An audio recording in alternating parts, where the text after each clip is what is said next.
నీ బ్రతుకుల్లో నీకేదైనా కష్టం కలిగి నీ బాధ నువ్వు మూలుగుతూ దేవుని దగ్గర చెప్తే నీ మూలుగు వినటానికే నీ వైపే దేవుడు చూస్తున్నాడు. నీ మూలుగు వినటానికే నీ వైపే చూస్తున్నాడు. నా కుమార్తె ఏదో ఏడుస్తుంది, నా బిడ్డకే కష్టం వచ్చిందో, నా బిడ్డకే ఆపద వచ్చిందో, చూడు పిచ్చిదేడ్చినట్లుగా గుండెలు బాదుకుంటా ఏడుస్తుంది, నా బిడ్డకి ఏ బాధ కలిగిందో.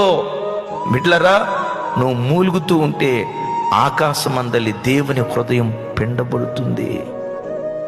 ఎందుకో తెలుసా? నేను ఎప్పుడు చెప్తా, నేను నమ్మిన నా దేవుడు, నీవు నమ్మిన నీ దేవుడు, నువ్వు ఏడిస్తే ఏడ్చేవాడు, నువ్వు నవ్వితే నవ్వేవాడు, నువ్వు సంతోషంగా ఉంటే సంతోషంగా ఉండేవాడు, నువ్వు దుఃఖపడుతూ ఉంటే నీ యావత్ బాధలో నీతో కూడా ఆయన బాధ నుండేటువంటి దేవుడు ఆయన.